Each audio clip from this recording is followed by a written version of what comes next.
Rock of Ages is our title, but Rock of Today is the theme for this session of Music in the Round, which we're exploring week by week many different kinds of music and music making, from the harpsichord and the lute to the blues, and today the top 10.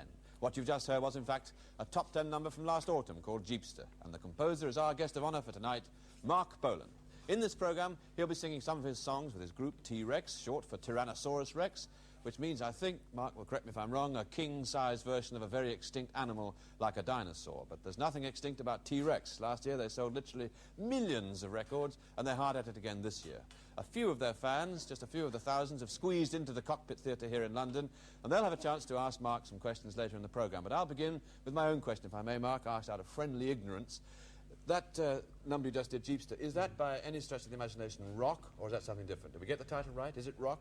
Well, it could be. It's more like, you know, 70s rock as opposed to the early things, the early rock things that people think of rock.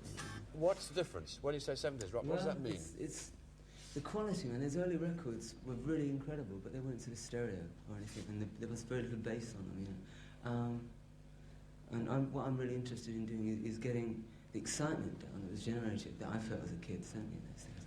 You know, and but it's a different sound. You know? When you said you felt excitement as a kid, what kind of music were you listening to then? Well, rock things in those days. You mean Bill Haley and his Comets and Little Richard and things like that? Never moved me much. Yeah, Little Richard, Eddie Cochran was incredible. Carl Perkins, Chuck Berry. That's the period you grew up in, was it? Really? Yeah, but that was the equivalent of today's underground music, really, at the time. You know, except it was. People, you know, you had sort of Burt Weedon miming on records, and those people actually played. You know, Eddie Cochran was good guitar. When did you actually start playing the guitar? I was about 17. As late as that? Yeah, yeah. And did you have lessons a long time, or did you just pick it up, or what? No, I did it in a day. Yeah. There's encouragement for everybody. It doesn't take long. I don't believe that. No, truly. I mean, I'd gotten into, I know a few chords, but the first day I got an acoustic guitar, I wrote about 4 songs, which you still do, in fact.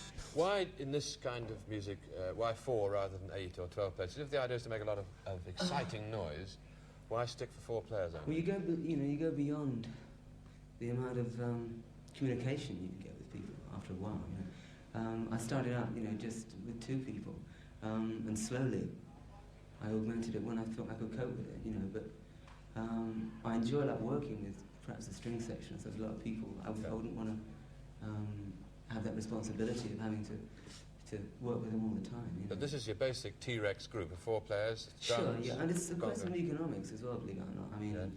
To go on the road is incredibly expensive. You know, we have to find £1,000 a week before you even play. You know, just with people and expensive. Well, we'll come back to how the music gets put together in a minute. Yeah. But first of all, you put together a program which shows different kinds of music that you make, and the next number is called Cadillac. And I noticed that several of your songs make references to cars. The one you just did, Jeepster, earlier on.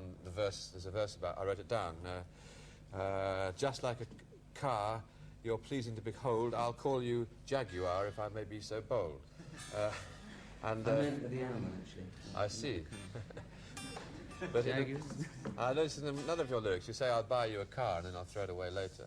But is car very important? Are cars important? A Cadillac, I mean, I've got that from an amazing car which someone gave to me at one point. An old Cadillac, which was a work of art. It was a masterpiece. As a car? I don't drive, but I mean, it's an amazing car, yeah. But this next song is called Cadillac. What can you say what it's about?